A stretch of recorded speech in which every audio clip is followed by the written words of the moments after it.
একজন সাধারণ মধ্যবিত্ত পরিবারের মেয়ে কিভাবে এশিয়ার অন্যতম ধনী ব্যক্তির স্ত্রী হয়ে উঠলেন, এই প্রশ্ন এখনো অনেকের মনে দোলা দেয়।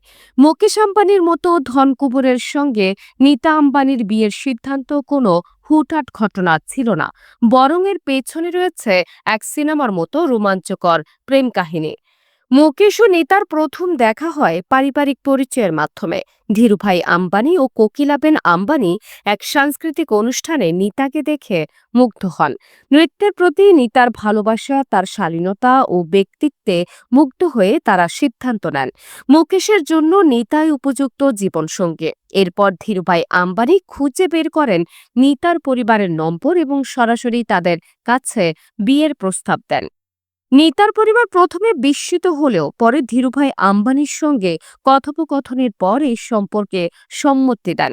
কিন্তু নীতা তৎক্ষণাৎ রাজি হননি। তিনি তখন মাসে মাত্র ৮০০ রুপির বেতনে শিক্ষকতা করতেন এবং বিয়ের পরও শিক্ষক হিসেবে কাজ চালিয়ে যেতে চেয়েছিলেন। এই শর্তে আম্বানি পরিবার রাজি হলে নীতা সম্পর্কের বিষয়ে ইতিবাচক মনোভাব দেখান। একদিন নেতা ও মুকেশ গাড়িতে করে পেদার রোড দিয়ে যাচ্ছিলেন। হঠাৎই মুকেশ গাড়ি থামিয়ে নিতাকে জিজ্ঞেস করেন, তুমি কি আমাকে বিয়ে করবে? নিতা এমন আকস্মিক প্রস্তাবে কিছুটা হতবাক হয়ে যান। তিনি কিছুক্ষণ চুপ থাকেন। তখনই মুকেশ মজা করে বলেন, তুমি যদি এখনই উত্তর না দাও আমি গাড়ি চালাবো না। এই রোমান্টিক ও সিনেমাটিক প্রস্তাবে নিতা অবশেষে রাজি হন। ভারতের অন্যতম ব্যস্ত রাস্তায় গাড়ির মধ্যেই তাদের প্রেম কাহিনীর নতুন অধ্যায় শুরু হয়। ১৯৮৫ সালের ৮ই মার্চ মুকেশ ও নীতার বিয়ে সম্পন্ন হয়। তারপর থেকেই নীতা আম্বানি শুধুমাত্র একজন ধনী ব্যক্তির স্ত্রী নন, বরং মুকেশের জীবনে একজন দৃঢ় সহযাত্রী হয়ে উঠেছেন। মুকেশের বাবার মৃত্যুর পর নীতাই তাকে পারিবারিক ব্যবসা সামলাতে অনুপ্রাণিত করেন এবং বিভিন্ন সামাজিক ও দাতব্য কার্যক্রমে যুক্ত হন।